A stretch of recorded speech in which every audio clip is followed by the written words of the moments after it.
Y ahí comenté que había grandes probabilidades de que se produjera un rally de final de año en Estados Unidos. Que, por cierto, dijimos que a partir del 15-17 de octubre la estacionalidad era favorable a la bolsa. Y dijimos también que si se repetían los patrones estacionales y acompañaba la amplitud del mercado, había más posibilidades de rally de final de año. ¿Qué ha sucedido desde mediados de octubre? Que la amplitud de mercado ha mejorado y que la estacionalidad sigue funcionando. El inversor huye de China. Está apostando en niveles mínimos históricos. Y os voy a contar por qué.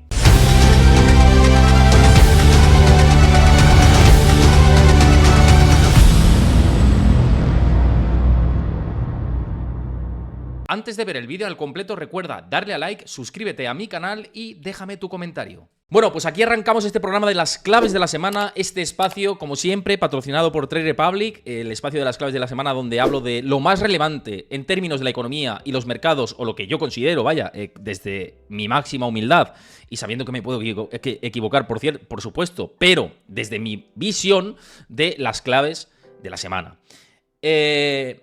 Antes de comenzar el espacio, siempre os digo, y le echamos un ojo a las posiciones de Trade Republic, de esta cuenta que tengo. Ya sabéis que comparto mi cuenta de Trade Republic en la que voy haciendo aportaciones poco a poco. La próxima semana ya os anticipo que meteré 500 euros más para que me rinda al 4%, porque el dinero que no invierto en esta cuenta, el dinero que no se invierte, rinde al 4% anualizado. Siempre lo digo, pero para los nuevos que lo conozcáis. Además, es una plataforma genial y estupenda para invertir en ETFs porque tiene unas bajas comisiones y porque tiene una gama de ETFs gigante, y luego en bonos fraccionados, es decir, que podemos invertir en bonos desde €1, que lo veis aquí en pantalla. Ahí lo veis, la cantidad de bonos que tiene la plataforma. Bono alemán con vencimiento abril 2024 al 3,74% de rendimiento.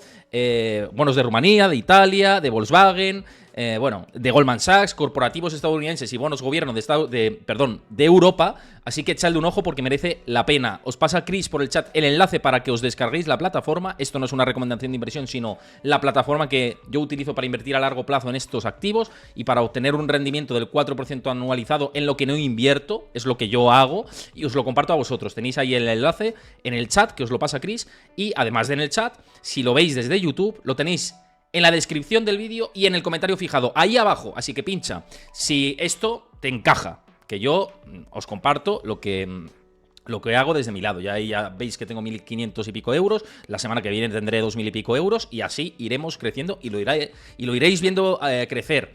También, por supuesto, en las posiciones que tomen bonos. Bueno, vamos a las claves.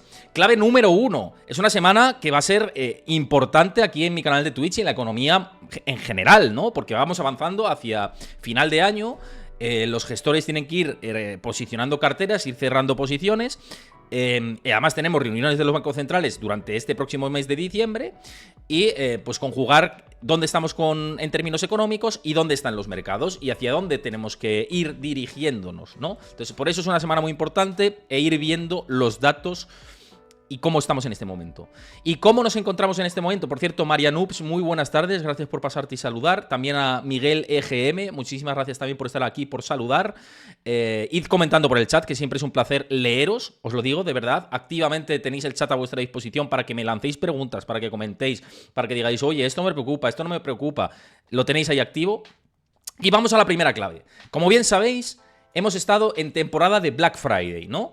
Todos lo sabemos, ¿no? En Estados Unidos el Black Friday es donde se arranca el consumo navideño. Ya dijimos en este canal que nos podía dar pistas de cómo estaba el consumidor americano, si aflojaba o no aflojaba. Bien, ¿qué hemos tenido en el Black Friday de datos de momento? Lo que hemos conocido, porque esto irá avanzando a medida que la campaña navideña vaya yendo hacia adelante. Pues lo que hemos tenido es un récord tremendo de 9.800 millones de dólares de consumo por parte de los estadounidenses. Las ventas han subido un 7,5% con respecto a los datos del año pasado.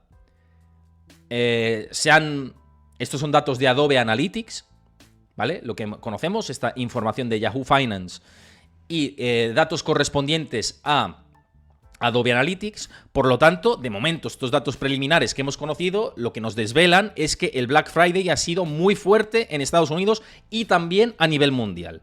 El consumo no afloja. el consumo no afloja en Estados Unidos, por lo menos en el Black Friday. Ya vimos que las ventas minoristas sí que cayeron en el mes pasado, sí que hubo un descenso de las ventas minoristas, pero quizá para hacer regalos o para determinados gastos por parte de los estadounidenses han esperado a esta fecha clave para, ¡pum!, meter más dinero. Porque en el resto de los días sí que habíamos visto descensos, incluso en los informes que vimos destinados al consumidor de Morgan Stanley, se preveía que en la campaña navideña había muchas familias que iban a gastar menos, sobre todo las que tenían ingresos inferiores a $50.000. Y ahora lo que estamos observando es que en el Black Friday hemos visto más gasto, como dice Rico Ramírez, y menos productos. Además, tú vives ahí en Estados Unidos y lo sabes bien.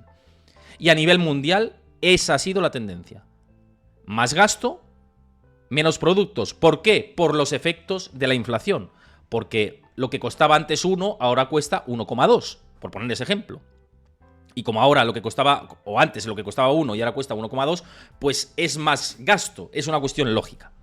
O sea que en términos totales ha habido más gasto, en porcentaje quizás sería un poquito menor de esas cifras gruesas del crecimiento del 7,5% con respecto al año pasado. Hay que medir el efecto inflación. Pero aún así, esto desvela gran fortaleza del consumo para el ciclo en el que estamos. Recordemos que los tipos de interés están al 5,5% en Estados Unidos, los tipos a largo plazo. Y que mucha gente sigue tirando de tarjetas, sigue endeudándose.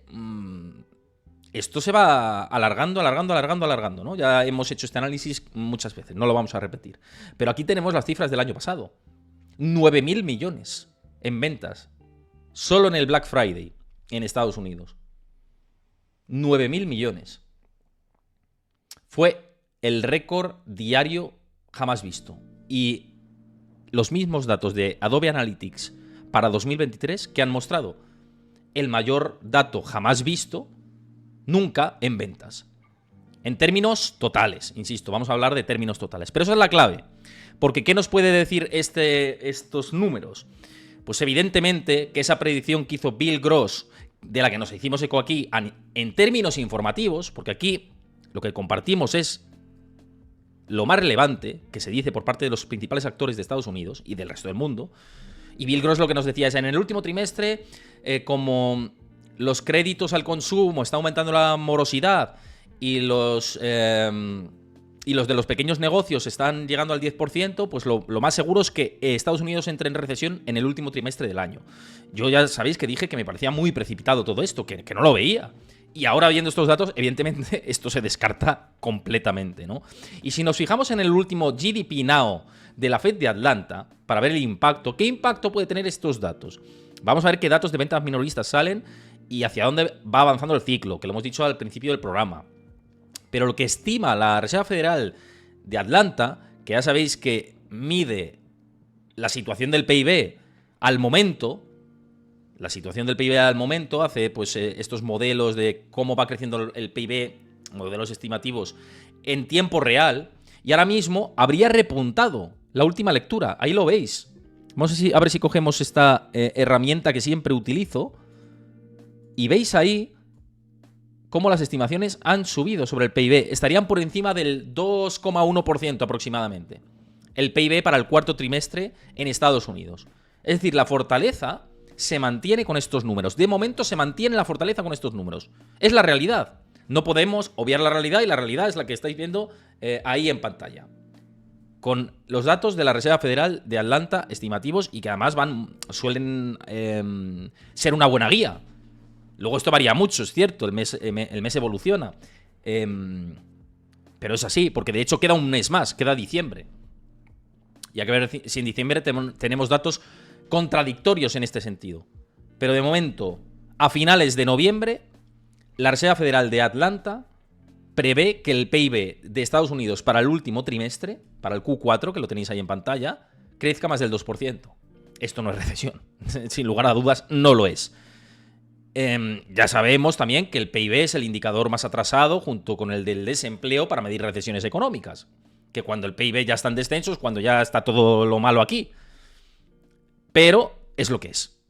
y va a haber crecimiento económico en el último trimestre del año en Estados Unidos. Punto. No hay aquí sin ambajes, ni Verónicas, ni toreo, ni nada, ni regates. El Estados Unidos sigue fuerte, va a crecer en el último trimestre del año, y lo que dijo Bill Gross, ya lo dijimos, era demasiado osado y no. Evidentemente no iba a llegar una recesión económica en Estados Unidos en este último trimestre, haciendo las lecturas de momentum, pese a que siempre dijimos y abrimos la puerta a la posibilidad de que si venía el evento que se estaba cocinando desde hace tiempo, un evento de crédito o algún tipo de evento adverso, pues sí que había esas posibilidades de que la economía de Estados Unidos se contrajera en ese último trimestre del año. Pero esas posibilidades cada vez eran más reducidas. Ahora bien, de cara al próximo año ya estamos hablando de unas películas completamente diferentes. Por tanto, primera clave importante, y además estáis por ahí comentando y yo os iré respondiendo también a medida que vayáis comentando por el chat, que lo tenéis, como siempre os digo, a vuestra total y entera disposición para que comentéis. Se sortea la recesión en el último trimestre del año, obviamente. Punto número 1. Punto número 2, consumo aguanta. Cada vez el consumidor estadounidense está más ahogado. Cada vez está más ahogado, pero aguanta. Con lo cual, seguimos estirando, seguimos estirando y seguimos estirando. Y pues se pasa la pelota más adelante. Tercera variable con todo esto. Dice ese borro, Héctor, no está mal recoger cable y asumir que te equivocaste. Dijiste que nos íbamos al guano y estamos camino de máximos. Yo no... Perdóname, vamos a tener un inciso con esto. Y además me sirve, ¿no? Porque además he tenido comentarios últimamente en YouTube. Yo asumo responsabilidades siempre. Yo no dije que nos fuéramos al guano. Perdóname, Yo no dije esto. Yo dije 3.500 puntos en el SP500 como suelo por retrocesos de Fibonacci y quedó el SP500 en 3.500 y pico puntos. Punto número 1. A partir de subir el SP500 por encima de los 4.200 puntos, dije, la tendencia es alcista. Te vas a los vídeos y te los ves. Te lo estoy diciendo desde el respeto, que quede claro.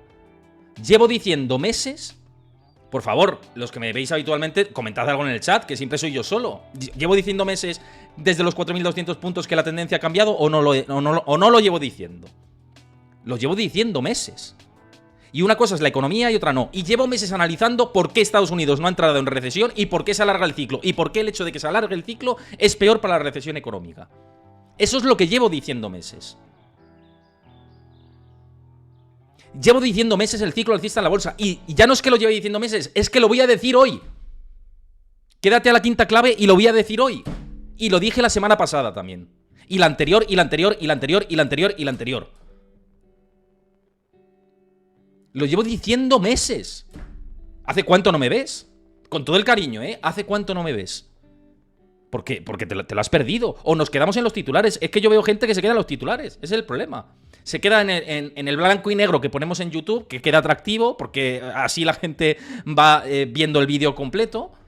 Y no se ve el vídeo completo. Mírate el vídeo completo, no juzgues.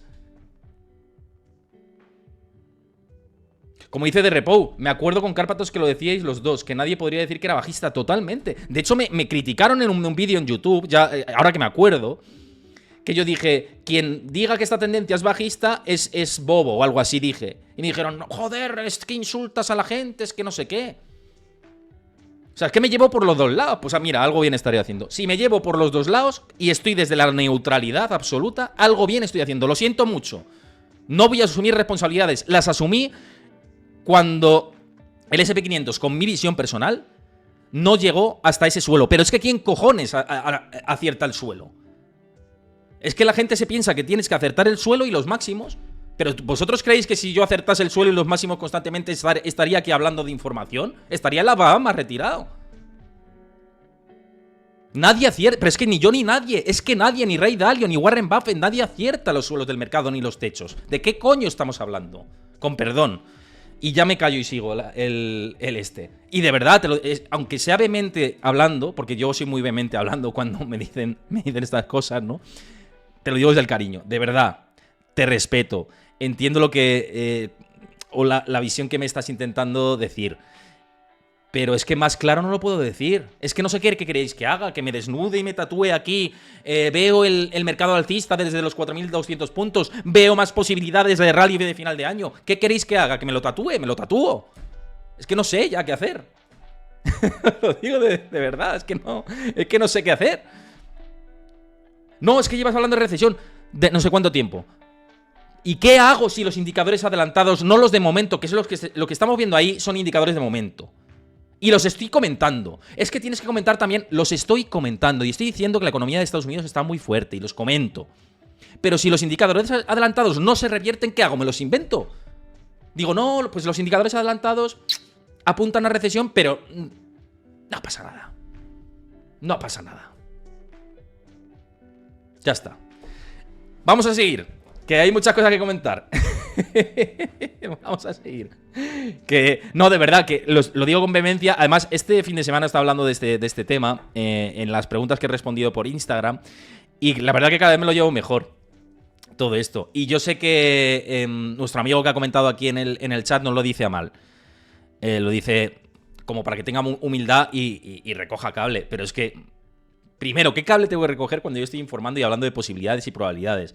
Y segundo, que yo voy moldeándome a los escenarios. Si yo estoy posicionado tácticamente en la bolsa, ¿cuántas veces lo tengo que decir de verdad?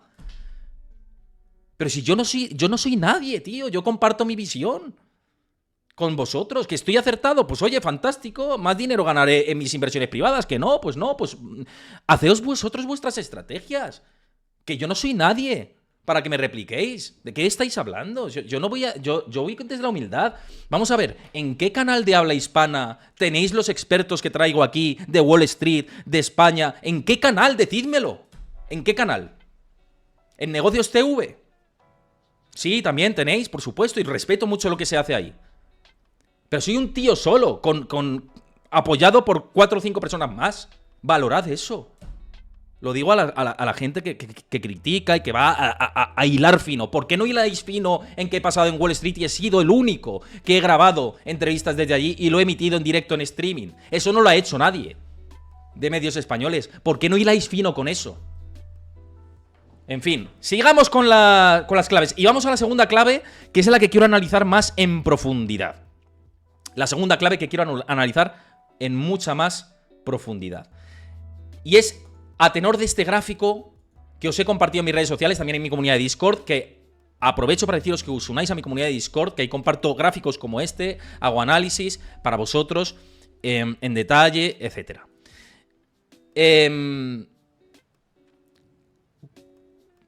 ¿Qué tiene que ver todo esto? Básicamente la segunda clave, y que me parece importante y analizarlo en profundidad, o analizarlo más en dedicación, es que el inversor huye de China. Ya no solo es que el inversor huya de China, sino que está apostando en niveles mínimos históricos, nivel de récord. Lo vemos ahí en el gráfico. El inversor extranjero no quiere ni ver China. Y os voy a contar por qué.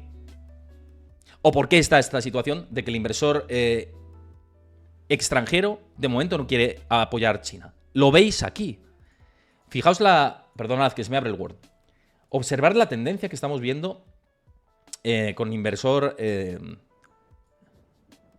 China. Mirad.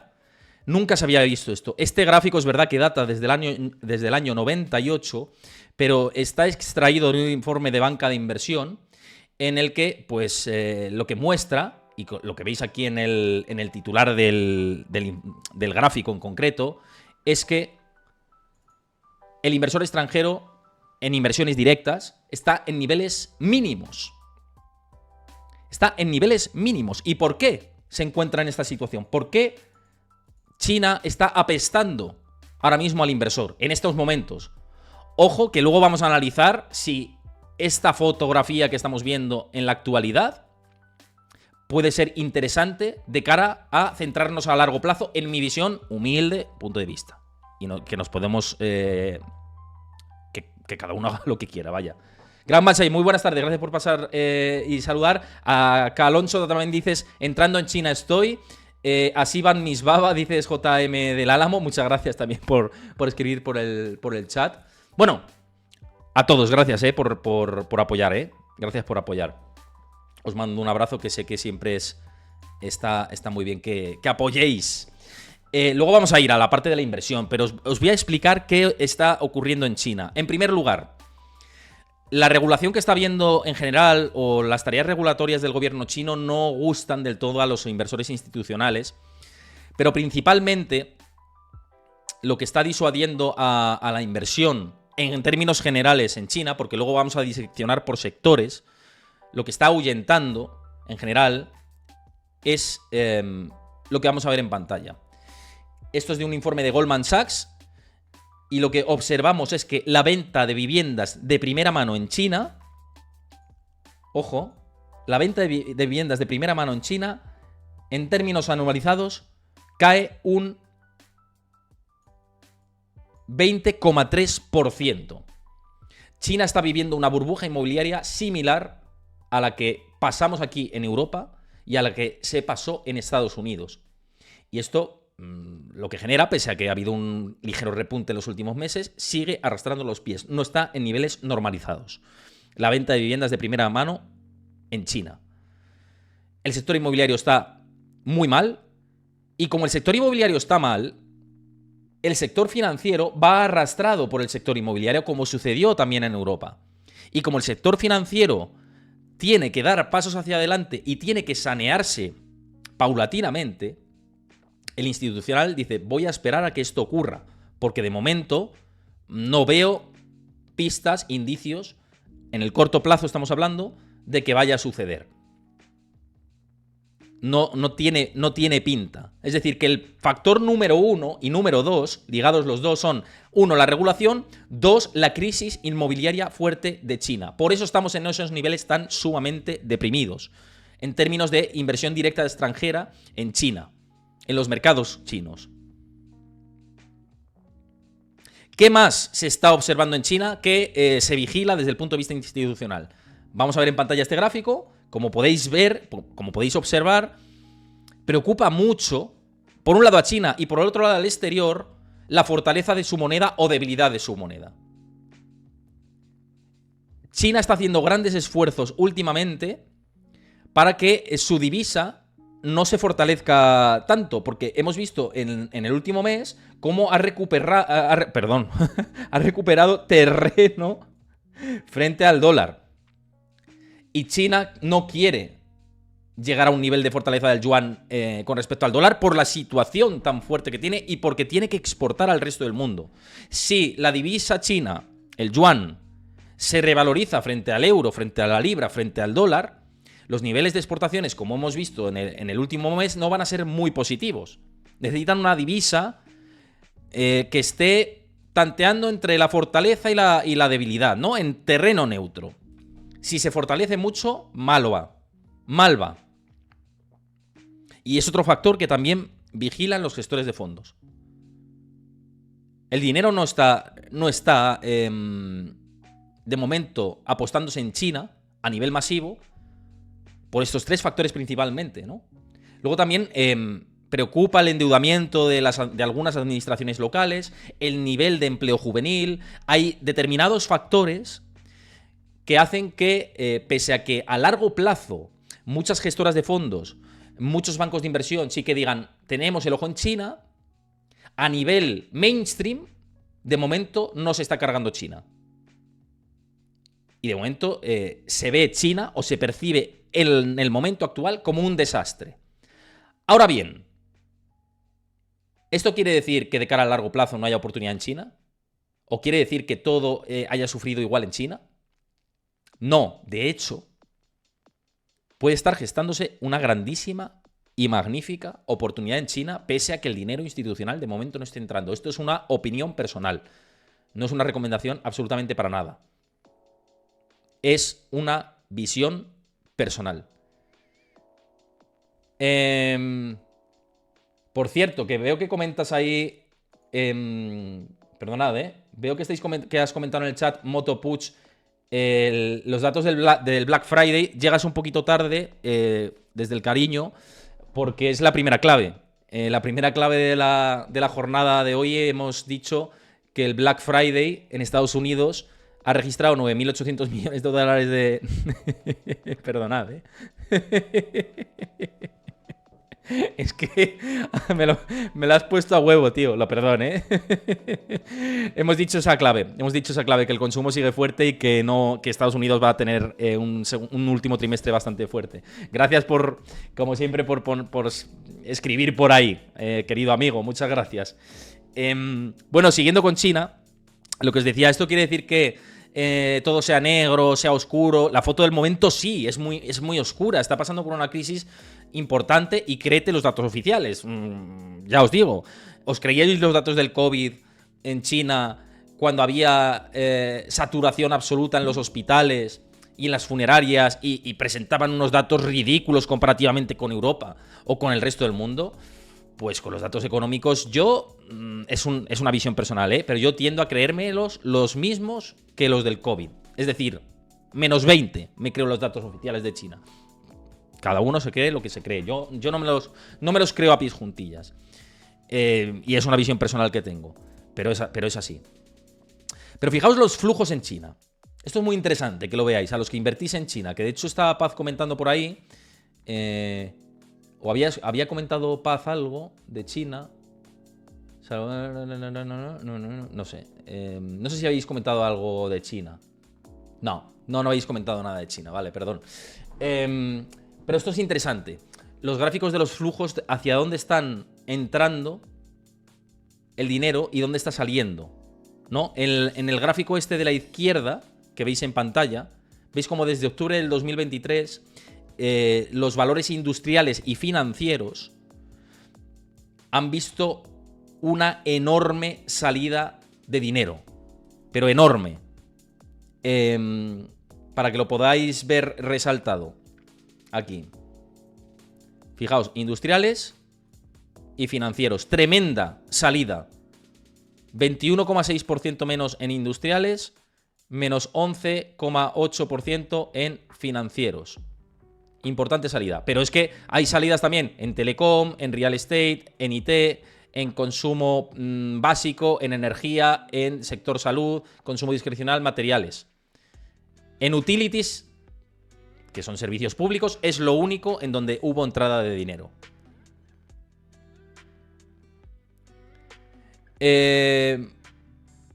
Importante ver estas tendencias.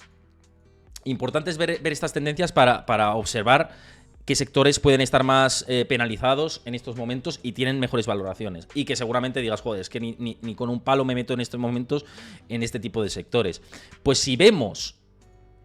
estamos hablando mucho de China porque es la segunda clave, luego iremos a más cosas, pero me parecía ya interesante detenerme en China, porque además muchos me lo preguntáis y me parece que para entender la foto global de la economía hay que pasar por China en esta era, ¿no? En este final de año. Hay que pasar por China. Y quería hacer algo un poquito más dedicado a esta clave porque me parece importante, relevante, ¿no? Mirad las valoraciones. Este no es, perdonad. A ver, un segundito, que creía que lo tenía guardado, pero me parece que no lo tengo guardado. El gráfico que os quiero enseñar un gráfico en el que voy a ilustrar también las valoraciones de China, ¿no? Y qué sectores están pasando un peor momento y otros que están pasando un momento que de cara al futuro quizá pueda ser interesante. Ahí lo tenéis en pantalla. Este gráfico de Goldman Sachs también. Observar cómo las acciones offshore de Internet han pasado de tener unas valoraciones de PER casi 40 o 40, esencialmente, ahí lo tenemos en pantalla, como en 2015 se llegó a un nivel de PER 40, en 2018 un PER por encima de 30, tremendísimo, y en 2021 también. Y ahora ha habido un ajuste y cotiza en PER 14,6, que sería como la media histórica del conjunto del SP500, más o menos. Es decir, que las acciones tecnológicas en la actualidad han sufrido una corrección importante en China y aunque tienen unos PER exigente con respecto a lo que es a lo mejor media del mercado chino, pero perdonad, si tenemos en cuenta cómo suelen cotizar las tecnológicas, que son modelos de negocios más escalables y con valoraciones que tienden a ser más exigentes, el sector tecnológico chino puede estar comparativamente con el americano en valoraciones ridículas. En general, valoraciones hablamos. Luego está la regulación, todo esto que hemos hablado, y otros riesgos geopolíticos que son interesantes dentro de este sector y que hay que tener en cuenta como inversores, creo. Pero sobre el papel, solo fijándonos en valoraciones exclusivamente, 14.6. Pero es que si vemos la media, que es 12.7, y si vemos, por ejemplo, los bancos, el sector financiero, es que el sector financiero en China, que ahora mismo, ya os digo que ni yo mismo lo toco, pero está cotizando 3.4 veces beneficios. ¿Por qué? Pues por lo que hemos hablado antes, de la crisis inmobiliaria, llueve sobre mojado dentro de este sector, tuvieron en su momento los problemas de shadow banking, pero 3,4, Yo ahí lo dejo, 3,4. Yo ahora mismo no entro ni regalado. Igual en unos meses se puede mirar. Banca china, tal, pero me da un poco de miedo porque es un país muy intervencionista. Esto es lo que me da miedo de China. Que es un país pseudo comunista, pseudo capitalista. O sea, no es ni una cosa ni la otra, es todo a la vez. Con lo cual es peor todavía. Es mi opinión, O sea, respeto todo. Pero 3,4 sobrevaloraciones. Si da pistas al mercado de tener más seriedad, 3,4, ojo, interesante. Interesante. Por tanto, como resumen, el inversor se fuga de China, no quiere saber nada. El institucional dice, a mí que ni me miren. Fuera. No quiero saber nada de China ahora mismo. Por la regulación, por mucha salida en sectores, por la crisis inmobiliaria, por la situación del mercado cambiario, por la situación geopolítica. El institucional no quiere saber ahora nada de China. Lo cual, de cara al futuro, puede ser interesante para hacer cartera, en mi opinión. Esto último, en mi opinión. Y de hecho, os digo más. ¿Cómo podéis hacer cartera en China? Muchos que lo habéis preguntado, que si ETFs, que si no sé qué. Pues si queréis ETFs, os he enseñado antes la plataforma de Trade Republic. En Trade Republic tenéis ETFs de todos los tipos, de BlackRock, de Fidelity, de muchas plataformas, de Vanguard, de Xtrackers. O sea, lo tenéis ahí todo. Y con comisiones muy bajas. Con lo cual, si queréis aprovecharos de la inversión en China, en uranio, en cobre, en SP500, tenéis un montón de ETFs en Trade Republic en la plataforma. Que simplemente, pues si no sois usuarios, os pasa Chris por el chat la plataforma. Esto no es recomendación de inversión. Lo dejo claro, es lo que yo hago y lo utilizo para invertir en ETFs. Por tanto, lo comparto con vosotros y os lo dejo ahí. Por cierto, no sé si a vosotros os gusta China o no. A mí me interesa saber si a vosotros os gusta China o no. Si queréis, lanzamos una encuesta. Chris, vamos a lanzar una encuesta. Y aprovecho para los que me veis desde YouTube, en diferido, a preguntaros: ¿os gusta China? ¿Queréis invertir en China? ¿Os preocupa como a los inversores institucionales? ¿Pensáis que de cara a largo plazo, como opino yo, puede haber ya síntomas de cierta capitulación de cara a próximos meses y pueda ser interesante de forma táctica y luego más estructural? Dejadme vuestra opinión en los comentarios y si os gusta el contenido del canal, como siempre os digo, suscribíos, dejad vuestro like, dejad vuestro comentario. Yo estaré encantado de que lo hagáis y también por aquí por el chat. Lanzamos ahí, vamos a lanzar encuesta, además que tenéis ahí el gráfico en... Perdonad, tenéis ahí el enlace que os pasa Chris por el chat a la plataforma de Trade Republic, que lo he comentado antes. Y simplemente, pues eso, os lanzo para que opinéis. Calonso, muchas gracias por seguir el canal de Twitch, que no te he dicho nada antes, y muchísimas gracias por seguirlo, que vamos haciendo esto cada vez más grande. Muchísimas gracias, como siempre, a los que seguís nuevos el canal y os unís a esta gran familia que poco a poco vamos haciendo. Bueno, vamos a la tercera clave. Tercera clave de la semana. La tercera clave son datos macro. Situación de la macroeconomía en Estados Unidos y qué datos macro hay que vigilar. Antes de ir a lo más relevante de la semana en términos de datos macro, hay que decir que hoy hemos conocido datos macro en Estados Unidos y en concreto de ventas de viviendas nuevas. Y este dato que hemos conocido de ventas de viviendas nuevas desvela una vez más que el sector inmobiliario de Estados Unidos sigue ahí bajo mucha presión por la situación de los tipos de interés, que recordemos están al 5,5% por parte de la Reserva Federal. Bien, el dato anterior de ventas de viviendas de primera mano en Estados Unidos fue de 719.000 unidades. La previsión era que repuntara a 721.000 y se ha quedado en 679.000. Importante rejonazo, aunque vimos ya recuperación desde agosto del año pasado, desde las 532.000 a cambiar esta tendencia. Si ponemos en proyección más tiempo, lo que observamos es que desde el suelo del 2010 hubo esta recuperación, después hubo el COVID y la caída, y de ahí a un repunte que vamos a ver hacia dónde nos lleva. Vamos a ver hacia dónde nos lleva. Por cierto, votad en la encuesta, que ya os la ha lanzado Chris ahí por el chat y luego leemos. A ver qué posicionamiento tenéis y qué consideráis. Bueno, al margen de los datos de viviendas de primera mano en Estados Unidos, el calendario viene cargado esta semana por diferentes datos que tenemos que seguir observando. ¿Qué datos tenemos que mirar de cara a esta semana en términos de agenda macro y de otros asuntos vinculados a la economía, tanto de Estados Unidos como a nivel global, como Unión Europea, por ejemplo, ¿no? Mañana martes se publica la M3 de la eurozona. Interesante para ver cómo sigue el drenaje de la masa monetaria y hacia qué lado nos va a llevar esto. Ojo, porque Alemania está gripada, no, lo siguiente. Hoy os compartía, de hecho, en mis redes sociales, también en mi comunidad. No, en Discord no lo he compartido, pero sí lo he compartido porque ha sido un retweet con cita que he puesto en mi cuenta de Twitter, en el que se observaba cómo Deutsche Bank prevé que la economía de Alemania el próximo año se contraiga un 0,2% y que este año también se contraiga creo que un 0,3%. Es decir, que la locomotora de la Unión Europea está gripada, se está drenando dinero, liquidez, depósitos en general. Vamos a ver cómo acaba todo esto en la Unión Europea. Ellos daban un crecimiento súper leve en la eurozona, pese a que en Alemania y en Francia pues lo van a pasar mal. Vamos a ver, insisto, estos datos que son muy interesantes de la masa monetaria que se publican mañana. También vamos a conocer el índice de precios de vivienda en Estados Unidos, el Case-Shiller, para ver la evolución de los precios. Apuntando también en la agenda que mañana viene cargada con esto. El próximo miércoles, IPC de España, evolución de la inflación, que se espera que repunte del 3,5% anualizado la tasa general al 3,7%. Vamos a observar cómo evoluciona y sobre todo la subyacente, si sigue esa tendencia descendente o no. Sí que os digo que a nivel precios hemos sufrido cierto alivio o algo de alivio porque los precios de los combustibles afortunadamente están descendiendo. Yo esta mañana que he venido de viaje, ¿no? Por carretera y, joder, pues la verdad que hacía tiempo que no me llenaba el depósito, no recuerdo, pero hacía tiempo que no llenaba el depósito con menos de 50 euros. También es verdad que mi coche no tiene un tanque grande, ¿no? Pero, joder, llevaba mucho tiempo llenando el depósito por 60, por 55, por 57 y lo he llenado por menos de 50 y digo, bien, pues un alivio, ¿no? Que tenemos todo. Un alivio que tenemos todo. Todos, perdón. El IPC de España el próximo miércoles, el IPC de Alemania el próximo miércoles también, los datos hipotecarios de USA, de Estados Unidos, se publican también pasado mañana.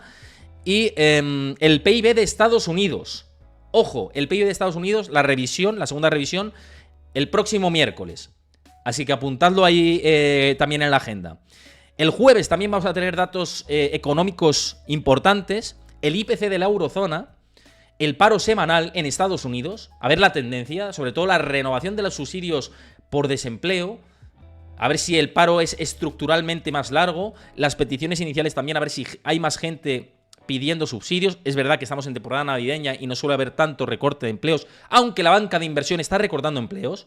El sector financiero, os lo compartí también en mis redes, también en mi canal, en mi comunidad de Discord, cómo el sector financiero está recortando puestos de trabajo una vez más en este 2023. Así que vamos a ver todo esto. Pero en general, en la campaña navideña, en el sector servicios, que está tirando mucho de la economía de Estados Unidos, se suele aumentar el nivel de empleo. Así que vamos a ver si hay cierta pausa en esa tendencia ascendente, en la renovación de subsidios por desempleo y en las peticiones iniciales. No lo sé porque estamos tensionando y apretando cada vez más las tuercas. Esa es la realidad. Bien, y el viernes tenemos el PMI manufacturero de Estados Unidos, el ISM manufacturero. Y por cierto, el jueves tenemos también el PCE, el medidor de la inflación preferido de la Reserva Federal, no el dato de inflación, pero sí el PCE, y declaraciones de Christine Lagarde el próximo jueves. Además de declaraciones de Lagarde, a lo largo de la semana van a haber declaraciones por parte de diferentes banqueros centrales o miembros del BCE y de la Fed. Habrá que echarle un ojo a ver qué nos dicen, porque nos acercamos a esa fecha de la reunión de diciembre, tanto de la Fed como del BCE. Y ahora sí, el viernes, PMI manufacturero y ISM manufacturero en Estados Unidos. A ver qué ocurre con estos datos, a ver qué sucede, ¿no? con con estos datos que vamos a tener esta próxima semana. Bueno, podéis seguir votando en la encuesta que tenéis ahí en Twitch sobre China. Si os parece interesante o no, podéis seguir votando, podéis gastar puntos del canal. Yo encantado de si queréis consumir ahí puntos del canal y emplearlos en la encuesta, en votar. Ya os digo, fantástico será. En fin, vamos a la cuarta clave de la semana. Ahí, cuarta clave de la semana. Que es, una vez más, vamos a centrarnos en hablar del ahorro, tanto de Estados Unidos, el volumen de ahorro, como de la Unión Europea, como de la eurozona en general, ¿no? Lo que es el ámbito europeo y el ámbito estadounidense. Un reciente informe de Goldman Sachs, que es el gráfico que tenéis ahí en pantalla, nos decía esta semana que el nivel de ahorro, que la situación de los hogares estadounidenses es sólida, pese a que estima pues esa caída, ese recorte. Dicen, los balances generales de los hogares en Estados Unidos en estos momentos siguen siendo sólidos y la relación entre el patrimonio neto y el ingreso personal disponible se mantiene cerca de su máximo histórico. Que su máximo histórico es ese punto de ahí. Se prevé que haya una relajación y esto pues que genere cierta desaceleración, ¿no?, a nivel consumo en los próximos meses, aunque Goldman Sachs estima que, ya os anticipo y os lo voy a publicar próximamente, de un informe nuevo de Goldman Sachs. Goldman Sachs estima que no va a haber recesión ni en 2024, ni en 2025, ni en 2026, ni en 2027. Goldman Sachs cree que no va a haber aterrizaje de la economía ni en los próximos 4 años. Os anticipo, ¿eh? Mañana os lo voy a mostrar por mi comunidad de Discord. También lo publicaré en mis redes, ¿no?, en mis otras redes. Pero interesante cómo lo ve Goldman Sachs. Esta es la situación en términos generales de los hogares y en términos de porcentaje sobre renta disponible, ¿no? Hay que mirar por tramos, no es lo mismo el tramo de familias que ingresen $200.000 con los que ingresan 50.000 o 60.000, que esos están con la corbata asfixiándoles cada vez más. Y esto les va a saltar y se aumenta la morosidad en ese tramo, que ya lo está haciendo. Al final esto va pasando de una a otra con el paso del tiempo. Ahora mismo la situación es esa. Hay cierto aguante. No, cierto no, hay bastante aguante, pero veremos, ¿no? J. González, muchas gracias por pasarte, por estar por aquí y por verme, como siempre. Es un placer. Es un placer. Te mando un abrazo grande. Gracias por el apoyo y por estar ahí, al pie del cañón. Muchas veces hemos hablado del exceso de ahorro en Estados Unidos. ¿Cómo se sitúa el exceso de ahorro según este gráfico que compartía Charlie Vilello, ¿no? Charlie Vilello. Fijaos el pico que se alcanzó después de la pandemia del exceso de ahorro de estadounidenses. Por cierto, hay otros informes con respecto al exceso de ahorro de estadounidenses que decían que ya se había dilapidado, ¿eh? Lo digo por ponerlo en contexto. Esto que publica Charlie Vilello, vamos a tomarlo como fuente, pero hay otros datos que apuntan que el exceso de ahorro estaría ya agotándose del todo prácticamente. Charlie Vilello dice que se sitúa ahora mismo en 40.000 millones aproximadamente. El exceso de ahorro de la pandemia de los estadounidenses. Es decir, que está ya prácticamente seco. Esa es la situación del exceso de ahorro pandémico. Luego está el ahorro que no se hizo durante la pandemia. Esto es el ahorro que se hizo durante la pandemia. E insisto que hay otras fuentes que no apuntan a la dirección de Charlie, o lo que nos dice. Por ejemplo, Société Générale, en su último informe anual, dice que el exceso de ahorro de los americanos está prácticamente hundido. Está prácticamente hundido. No es exactamente, es un poquito peor de lo que dice Charlie Vilello, pero sigue mostrando que hay un mini colchón. El colchón antes era enorme y ahora es de espuma, según estos datos. Por cierto, el 41% ha votado que sí que le parece China interesante invertir. Es decir, que el resto entiendo que vota que no. Porque me pone que ha ganado el sí. No sé cuáles eran las respuestas, Chris, que habías activado, porque se supone que ha ganado el 41% con el sí, pero entonces debe haber un no sabe, no contesta, ¿no? Ah, quizá más adelante. Vale, vale, vale. Que había 3 respuestas. Vale, entonces ha ganado el sí con el 41%, interesante. 38% dice que quizá más adelante, que ahora no es el momento. Y el 22% de vosotros habéis votado que no. Que técnicamente aún no, como dice Xavi. Gracias, por colaborar y por escribir por ahí. Montoya dice que eres de los que no. Está bien, está bien, está bien. Está bien que lo compartáis todos, chicos, gente del chat. Chicos y chicas, gente del chat. Bien. ¿En qué situación están los ahorros ahora mismo? Ya no solo en Estados Unidos, a nivel global. Que esto es interesante como clave. Porque en Europa, ojo que en Europa hemos aguantado bien los excesos de ahorro, ¿eh? Ojo que en Europa hemos aguantado bien el exceso de ahorro de la pandemia. Europa es la línea gris clarita, esta de aquí. Se llegó a un techo y no está descendiendo, está aguantando el exceso de ahorro. En Estados Unidos se está dilapidando ese ahorro y en Europa estamos aguantando. Lo cual para la inflación es peor, ¿eh? Hay que decirlo esto. ¿Por qué? Fijaos Reino Unido. El exceso de ahorro ya no es que esté moderando, sino que está subiendo. ¿Y cómo tienen la inflación en Estados Unidos? Por cierto, Trader Barcelona, muchas gracias por esa raid de 24 participantes que nos pasas por aquí. Muchísimas gracias, te mando un abrazo. Invito a que le echéis un ojo al canal de Trader BCN. Muchísimas gracias por el apoyo y por esa raid. Te mando un abrazo enorme e invito a mis seguidores a que vayan a visitar tu canal. Y por cierto, muchas gracias que aprovechando que ha habido esta raid, ha habido algún seguimiento por aquí. Antoniolites, muchas gracias por seguir el canal de Twitch.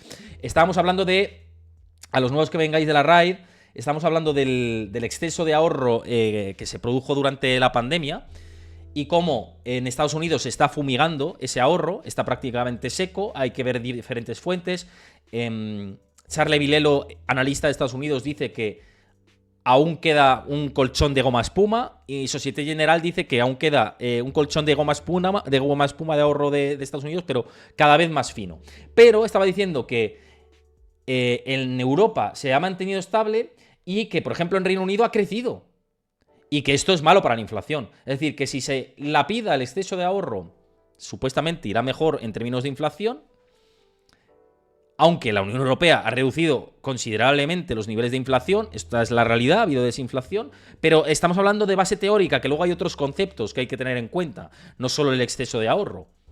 Fijaos la masa monetaria de la que se ha reducido en la Unión Europea, por eso está cayendo también muy fuerte la inflación, porque se está drenando el consumo de muchos ámbitos.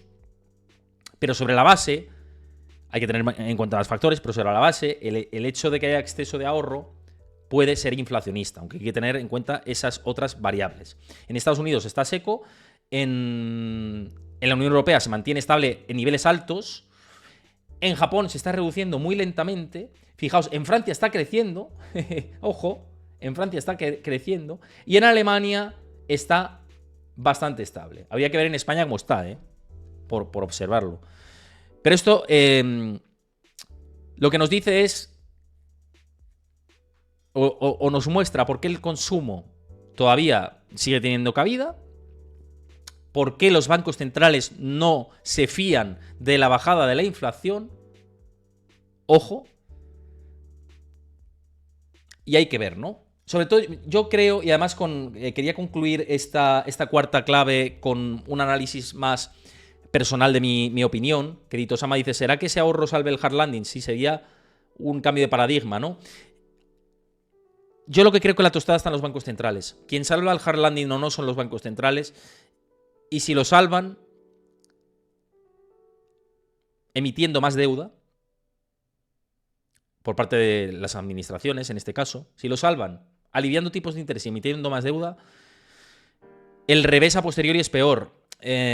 Es mi opinión, insisto, no tengo la certeza absoluta, es como veo las cosas. Entiendo que haya gente que no lo comparta, pero es como lo veo yo. Y no me vais a cambiar de opinión, o sea, es como lo veo. Cambiaré cuando cambien las condiciones y cuando se alivie la situación de deuda mundial, cosa que no ha pasado. Mientras tanto, no. Creo que se gesta algo jodido de cara a largo plazo, si esto no cambia. Ahora bien, si empiezan las administraciones a controlar más los déficits fiscales, el ahorro va contrayéndose, como hemos visto en la tendencia de Estados Unidos, y las tarjetas de crédito siguen echando humo, para mí hay dos caminos posibles. O una vuelta en V de la inflación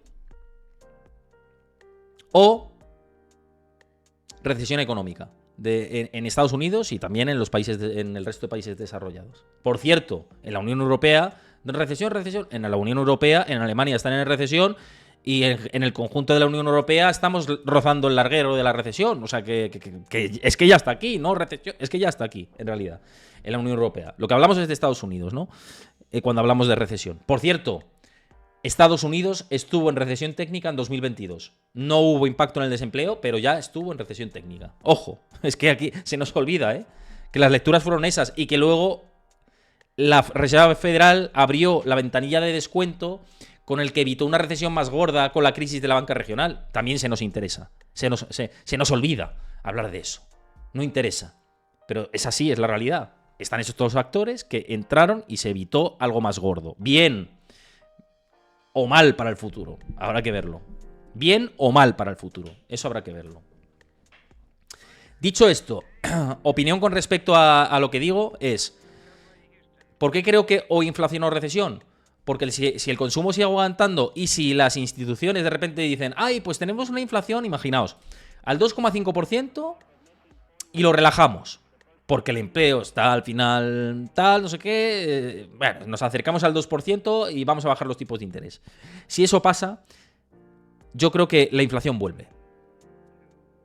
Y si la inflación vuelve, los bancos centrales, creo, es opinión, subirían aún más los tipos de interés y provocarían algo mucho más complicado. Y no creo que sea el escenario principal por el que apuesten los bancos centrales. No lo creo. Y además, por las informaciones que tengo, los bancos centrales están muy obsesionados y muy centrados en que la zona restrictiva se mantenga más tiempo, para evitar que la inflación vuelva, precisamente. Y si los bancos centrales quieren evitar que la inflación vuelva, y voy a hablar de la Fed ahora, lo que van a hacer es que hasta que no vean destrucción de empleo, ya no menos creación de empleo, sino destrucción de empleo, que la tasa de paro suba de manera considerable, bueno, considerable no, que suba algo más la tasa de paro, y que sí que tengamos creación de empleo neta negativa, hasta ese punto yo creo que la Fed no va a hacer nada. Si siguen el discurso que han mantenido en el último año y medio. Si cambian de discurso, pues ya nos tenemos que subir a otro barco. Pero si siguen el discurso que llevan manteniendo año y medio, yo creo que la Fed no va a recortar tipos hasta que no vea cierto dolor en el mercado laboral. Y una inflación en el 2%. Porque si no, otra vez más, bueno, es que me puedo fiar. En realidad, nos podemos creer cualquier cosa. Pero Powell está muy obsesionado. Powell está sumamente obsesionado con que no se repitan los errores de los 80. Y como no quiere que se repitan los errores de los finales de los 70 y principios de los 80, pienso que va a ser así la situación. Así que esto está bien que lo mostremos y os lo explique como preludio de las reuniones de los próximos bancos centrales, que por cierto veremos aquí en mi canal de Twitch, haremos especiales informativos y los veremos aquí en exclusiva en directo con invitados como siempre expertos que me acompañarán. Aprovecho para deciros qué os parece todo esto también. Si lo veis desde YouTube también, si os gusta este contenido, insisto a que lo sigáis, que os suscribáis al canal, que dejéis vuestro like, vuestro comentario, yo lo agradezco. Digo lo del comentario porque, por desgracia, tal y como funciona el algoritmo de YouTube, si la gente comenta, aunque sea para decir, oye, me parece muy bien el contenido, gracias, sigue adelante, sigue así. A mí, por cierto, leer este tipo de comentarios me anima mucho, os lo digo, a los que estéis por aquí. Que si os gustan los programas, que lo digáis, tanto en Twitch como en YouTube. Pero además, es que posiciona, que comentéis en el chat de Twitch, que comentéis en YouTube. Por desgracia, los algoritmos son así de puñeteros, perdonadme la expresión. Y si no se dejan likes, si no se dejan comentarios, si no hay más suscripciones nuevas, etcétera, pues te van mostrando menos. Así que yo lo digo por esto, porque ayuda a visibilizar y mucha gente cuando se lo recuerdas dice, ay, es verdad, lo voy a seguir. Y por eso lo digo, ¿vale? Bueno, vamos a la quinta clave, quinta y última clave de la semana. Vamos bien, ¿no? Vamos bien. Estamos analizando muy en profundidad todo esto. Vamos bien, va la cosa bien, viento en popa. Situación de los mercados, de las bolsas. ¿En qué momento estamos en los mercados? Pues estamos en un momento, hay mucha gente que me dice, ¿va a haber rally, Héctor? ¿Hay rally? Antes lo hemos visto al principio del programa y en el momento en el que he explicado mi situación analítica, ¿no? Y cómo veo la situación de los mercados y las bolsas y la economía, he comentado un poco todo esto. ¿Hay rally? ¿Hay rally? ¿Va a haber rally? Ya hay rally. ¿Va a haber rally? Ya hay rally. Creo que tenéis además el directo, no sé si lo podéis volver a mirar en Twitch, pero en YouTube sí. Y tenéis un vídeo que se titula Última Esperanza y tenéis otro vídeo que se titula Rally de Navidad en mi canal de YouTube. Y ahí comenté que había grandes probabilidades de que se produjera un rally de final de año en Estados Unidos. Y que hemos tenido a partir de mediados de octubre, que por cierto dijimos que a partir del 15-17 de octubre la estacionalidad era favorable a la bolsa. Y dijimos también que si se repetían los patrones estacionales y acompañaba la amplitud del mercado, había más posibilidades de rally de final de año. ¿Qué ha sucedido desde mediados de octubre? Que la amplitud de mercado ha mejorado y que la estacionalidad sigue funcionando. Con lo cual, hay más posibilidades de que se produzca un rally de final de año, que de hecho yo creo que estamos ahí ya. Yo creo que estamos en el rally de final de año ya. Que incluso se está anticipando en gran medida el rally. Es mi opinión, ¿eh? Es mi opinión. Y una cosa es la bolsa, que está descontando, valoración personal, creo que la bolsa está descontando que la inflación se acabó, que estamos estirando el ciclo y que vamos a beneficiarnos, del final de ciclo. Ha pasado históricamente en finales de ciclo muchas veces que la bolsa se ha ido estirando. Máximos históricos, para mí no es descartable que lleguemos a máximos históricos o que toquemos los máximos anteriores, que justamente en el gráfico estamos viendo el SP500 Spot al contado en pantalla y los máximos históricos los tenéis marcados. A ver. Los máximos históricos los tenéis marcados en este rectángulo de aquí. Estamos, en realidad, a poco, de llegar ahí. Estamos a poco de llegar a esos niveles de máximos históricos. ¿Podemos llegar a máximos históricos antes de final de año? No soy adivino, no tengo la bola de cristal, no tengo ni idea, la verdad, no lo sé. Lo que sí sé es que hay más argumentos del lado alcista en el corto plazo que bajistas. Ahora mismo. A no ser que pase algo. A no ser que en la reunión de la Fed Powell tumbe algo a los mercados y diga, ay, es que me quiero cargar el rally. Que puede ser. Que puede ser. Y aún así, creo que el mercado no se está creyendo mucho ni tiene mucho en cuenta ya las palabras de Powell. Se descuenta el techo de los tipos. Se descuenta que van a bajar tipos el año que viene en algún momento. No sé, a no ser que diga que ve recesión económica inminente y tumbe todo esto. Creo que hay más argumentos del lado alcista ahora mismo, sinceramente. Estoy del lado alcista tácticamente en el SP500. Lo estoy. Lo dejo claro a la gente que dice, es que no sé qué, es que la economía y la bolsa están en máximos. Sí, y yo digo que la bolsa, creo, una vez más, que si nada raro pasa, si no interviene Powell con declaraciones más negativas, y si no viene un evento de repente que esto lo cambie, hay más argumentos ahora mismo del lado alcista. Que haya más argumentos del lado alcista no quiere decir que vaya a corregir en puntos intermedios la bolsa. No quiere decir eso, que debería. Esto no es infinito, no sé. Puede ser que suba con mucha verticalidad todavía. Por supuesto que puede seguir subiendo con verticalidad, pero los movimientos se sanean también con altos en el camino. De hecho, y me voy a coger este ejemplo que publicaba hoy Fundstrat, y que me ha parecido muy interesante y os lo he compartido en mis redes. Una vez más, os invito a que sigáis en mis redes, en mi comunidad privada de Discord, etcétera, que comparto este tipo de información. Mirad, Fundstrat, el argumento que plantea es que suba el SP500 antes del... Bueno, voy a cambiar el color, antes de nada, que no me gusta mejor uno que resalte. Este, por ejemplo, en morado vamos a ponerlo. Fijaos cómo prevén que la bolsa va a subir esta semana. Fundstrat, no yo. Fundstrat. Prevé que la bolsa suba antes de la publicación del PCE, que luego baje hasta este nivel. Y luego mirad, desde la reunión de la Fed, lo que estima es FOMO y rally de Santa Claus, hasta los 4.800 puntos. Eso estima Fundstrat. ¿Puede haber correcciones el próximo 12?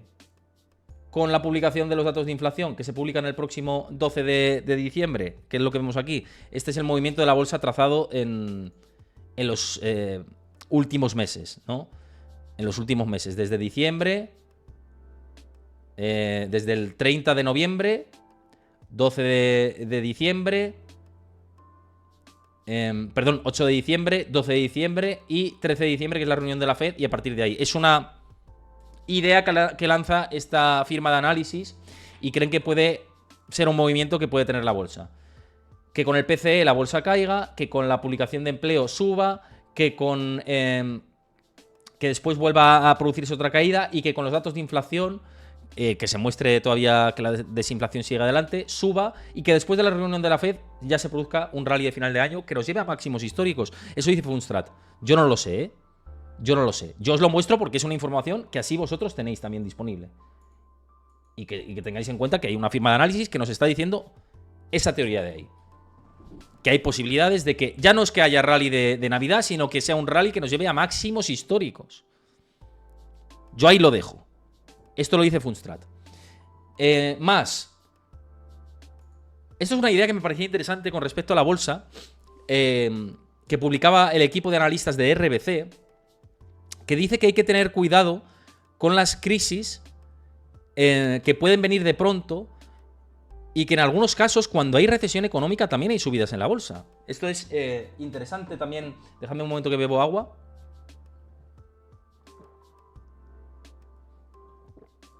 Decían, por ejemplo, que el mercado, en 1945, ya en el final de la Segunda Guerra Mundial, pese a que pese a que tuvimos una recesión económica en Estados Unidos, en ese momento, la bolsa siguió subiendo. Y de hecho, la bolsa subió desde la batalla del Midway hasta después de la recesión de 1945.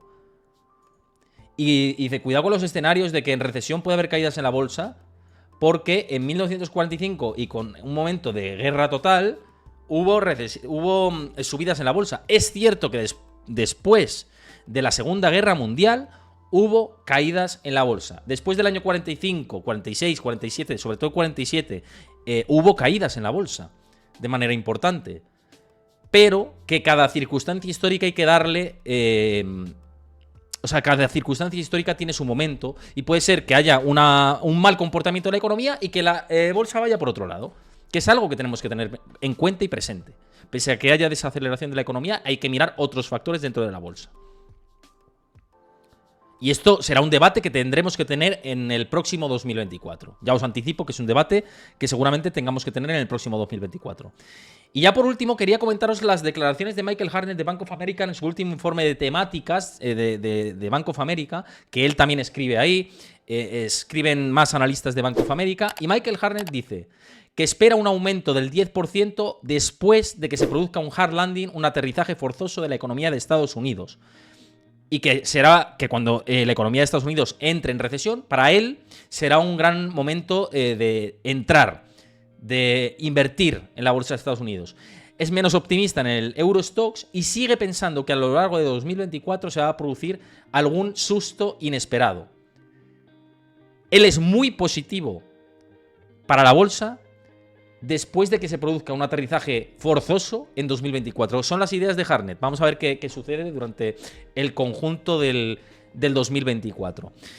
En fin, gente por aquí, gente maravillosa que estáis aquí en el chat y que me acompañáis todos estos días. Bueno, espero que os haya gustado mucho el programa de hoy, el directo.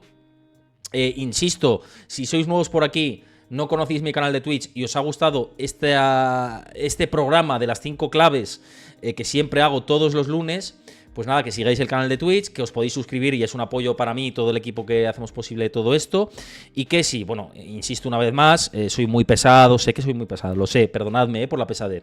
Pero si os gusta este contenido y lo veis desde YouTube, dejad vuestro like, dejad vuestro comentario y suscribiros al canal si sois nuevos por ahí y decís, joder, pues esto merece la pena, creo que es contenido que me ayuda o me entretiene, me resulta interesante, es informativo, es ilustrativo. Bueno, si os gusta, yo de verdad agradezco que hagáis crecer el canal. Bueno, dicho esto, ponemos punto y final por aquí. Os vuelvo a recordar que esta semana va a ser tremenda. Esta semana va a ser tremenda. Mañana, 4 de la tarde, hora española, porque a las 6 tengo un evento y tengo que irme pitando y adelantamos el programa. Mañana, 4 de la tarde, hora española. Por aquí, Edgar Fernández, de Los Locos de Wall Street, así que no os lo perdáis.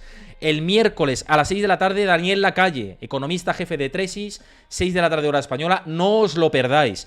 Y el jueves, 5 de la tarde, hora española, Pablo Gil vuelve al canal una vez más. No os lo perdáis. Así que nada, que paséis muy buena tarde. Os mando un abrazo enorme. Muchas gracias por el apoyo. Muchas gracias por vuestra ayuda, vuestra empatía y por estar ahí todos los días. Un abrazo a todos. Muchas gracias. Que paséis muy buena tarde. Chao. Hasta mañana.